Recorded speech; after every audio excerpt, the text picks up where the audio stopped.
Breaking news, a terror attack in Africa. That's right, a suicide bomber setting off explosives in Tunis, Tunisia.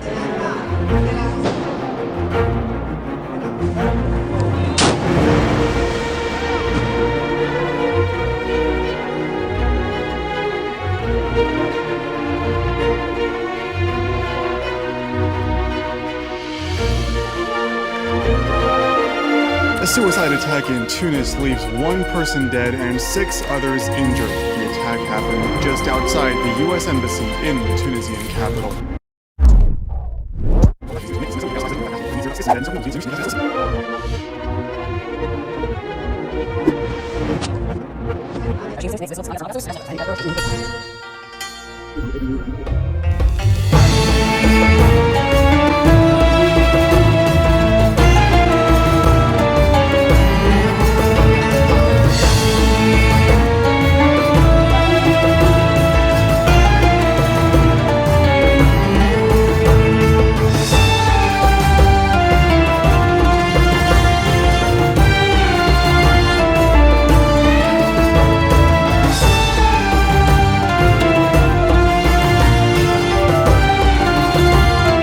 Dincolo de titlurile din media internațională despre aceste incidente destul de rare și despre faptul că în România avem foarte mulți studenți tunisieni, despre cea mai occidentală țară a Africii, abia dacă se vorbește. Am venit așadar să descoper Tunisia cu oamenii și frumusețile ei. Cu o istorie zbuciumată, Tunisia a fost supusă de-a lungul timpului la multe încercări. Toate acestea însă au făcut din cea mai mică țară a Africii de Nord un stat puternic, astăzi cel mai prosper din regiune.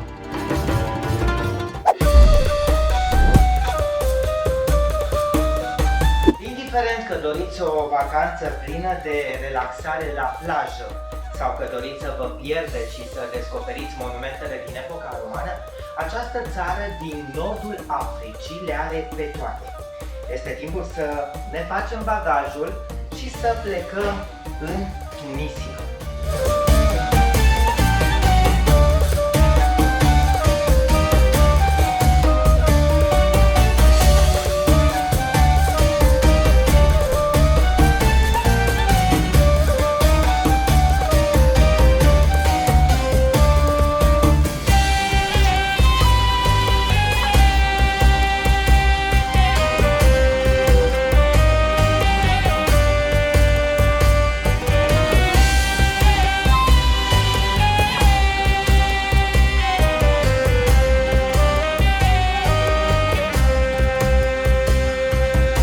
Tunisia are 6 aeroporturi, iar eu am aterizat pe Cartaj, care este cel mai aproape de capitala țării, Tunis. Noi, românii, nu avem nevoie de viză dacă vom sta până în 90 de zile. Și pentru că toți sunt în aeroport, primul lucru pe care o să-l fac este să-mi cumpăr o cartelă de telefon cu tot cu număr, să pot să stau pe internet cât doresc, după care să schimb bani și să-mi caut o mașină cu care să mă duc la cazare. Aflată la o aruncătură de băți de Europa, Tunisia se află pe coasta Mediteranei, la jumătatea distanței dintre Oceanul Atlantic și delta Nilului. Tunis, orașul spre care mă îndrept, capitala Tunisiei, are sute de monumente istorice și peste 1 milion de locuitori.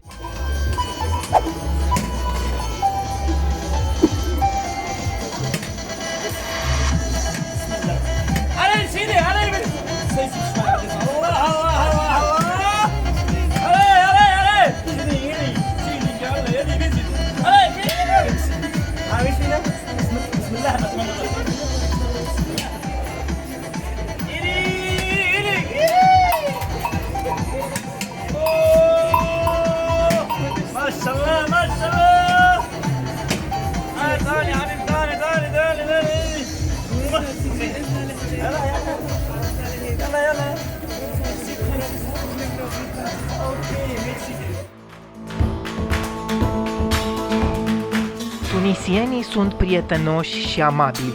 Nu ezită să ofere sfaturi sau ajutor oriunde ai merge.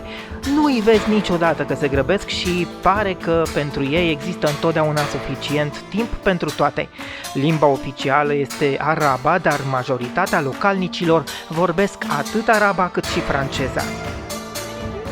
Vechiul centru aflat între ziduri... Ce spuneam mai devreme despre tunisieni? Să o luăm de la capăt.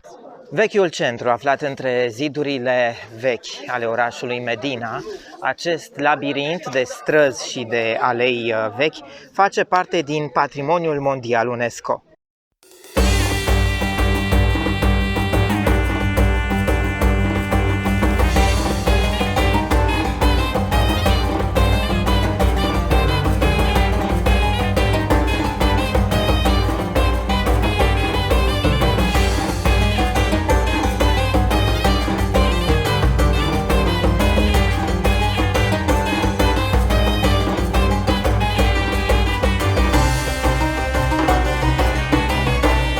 Medina este casa tuturor acestor comercianți din generații în generații ce vând aproape totul, de la încălțăminte la narghilele, șișa, cum li se spune în lumea arabă.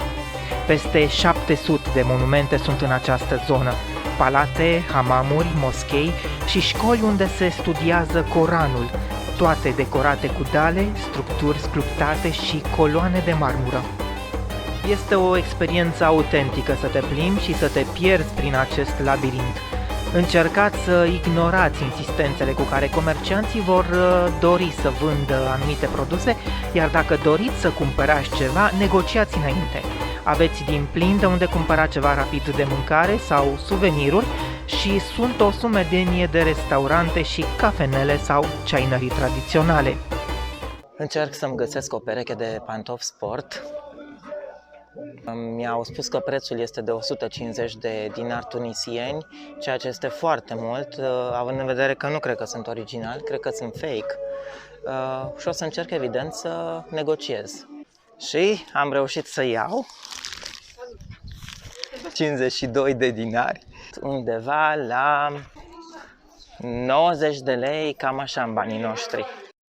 Suvenirurile tipice ce pot fi aduse din Tunisia ar fi obiectele din cupru și bronz, condimentele sau, de ce nu, unul dintre aceste covoare berbere, țesute manual și care, fiecare dintre ele, spune câte o poveste. All that you see here is Tunisian product and is done by hand. There is no machine carpet or there is no carpet come from other place, just Tunisian product. So here we're helping a Berber family because all that product that you see is done in the house.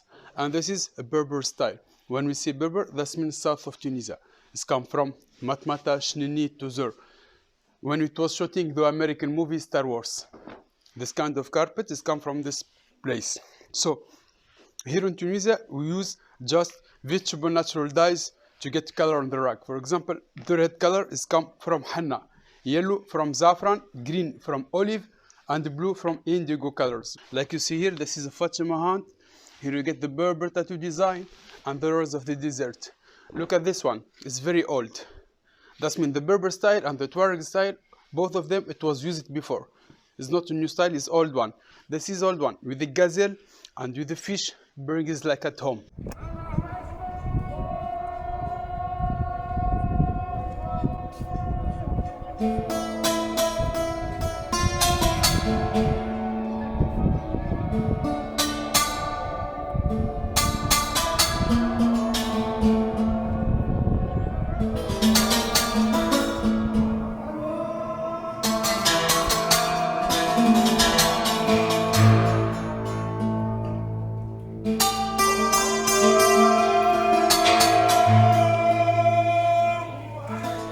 În mijlocul Medinei este și moscheea Al-Zaituna.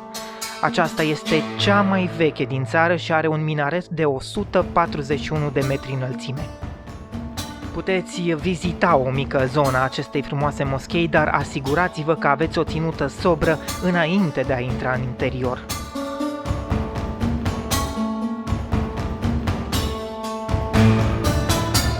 Aici l-am întâlnit și pe Bilal Ben Hassin. Aflând că sunt din România, a început să-mi povestească cu multă frenezie despre Ceaușescu și Gică Hagi.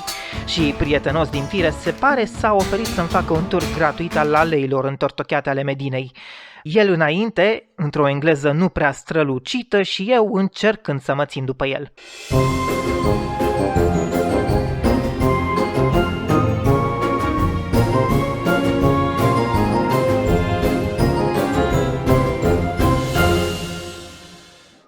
Because they have different looks, different.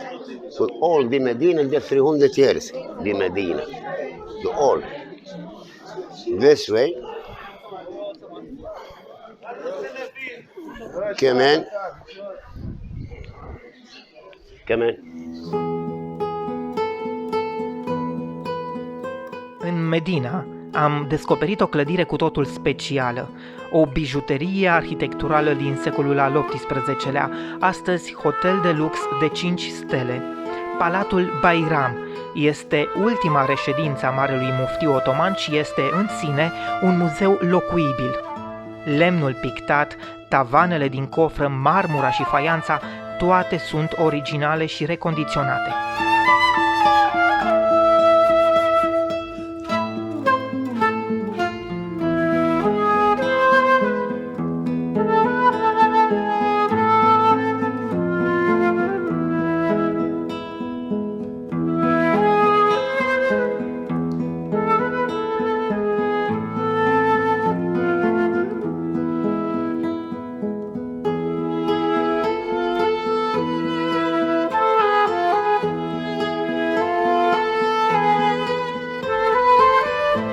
...16 camere, un restaurant, grădini interioare și un hamam, toate acestea sunt puse acum la dispoziția acelora ce doresc să trăiască câteva zile experiența unui palat cu iz oriental.